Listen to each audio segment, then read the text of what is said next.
Allah jauh lebih tahu siapa yang layak diberi hidayah dan siapa yang layak disesatkan. Allah berfirman, Inna rabbaka huwa a'lamu biman dhalla an sabilih wa huwa a'lamu biman ihtada. Dalam ayat lain, wa huwa a'lamu bil muhtadin. Allah lebih tahu siapa orang yang layak dibiarkan sesat dan siapa yang layak diberikan hidayah. Allah lebih tahu alasannya, ya. Lalu Allah merinci dalam banyak ayat, juga dalam banyak hadis, siapa saja orang-orang yang layak diberi hidayah dan siapa yang tidak layak.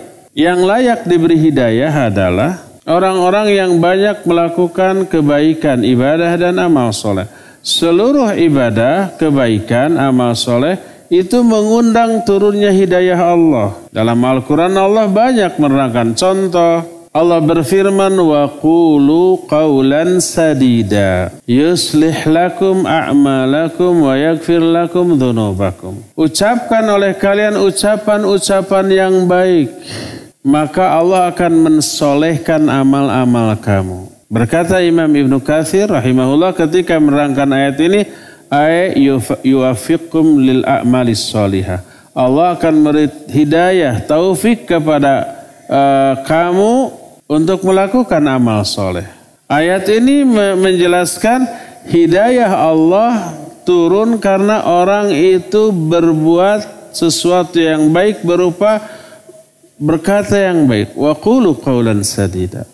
Perkataan yang baik, qawlan sadida itu bisa membaca Al-Quran, bisa berzikir, bisa belajar ilmu, mengajarkan ilmu, bisa juga berdakwah, beramar ma'ruf nahi munkar dengan cara yang benar, ya, cara yang ma'ruf.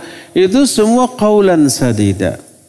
Itu mengundang turunnya hidayah Allah. Allah menyatakan yuslih lakum a'malakum.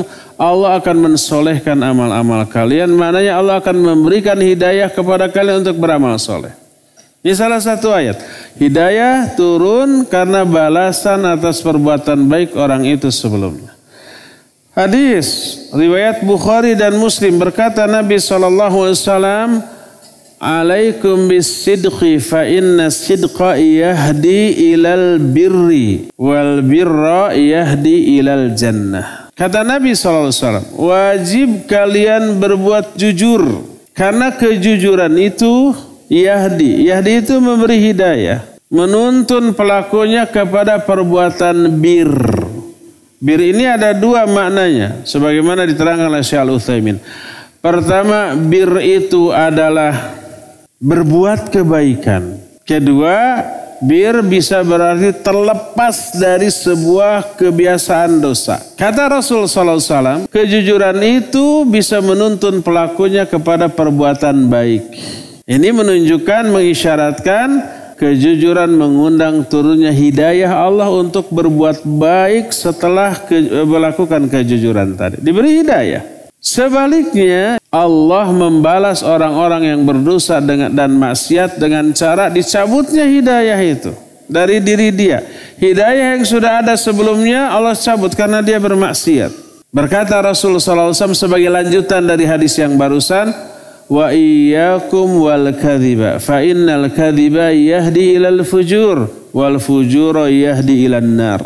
Jauhi oleh kalian dusta, karena dusta itu menyeret pelakunya kepada fujur. Fujur ini ada dua maknanya. Pertama adalah al-wuqu' fil ma'asi, terjerumus ke dalam maksiat. Yang kedua al-khuruj minat ta'ah, keluar dari ketaatan. Sebelum dia berdusta, dia nggak berani melakukan dosa ini, nggak berani.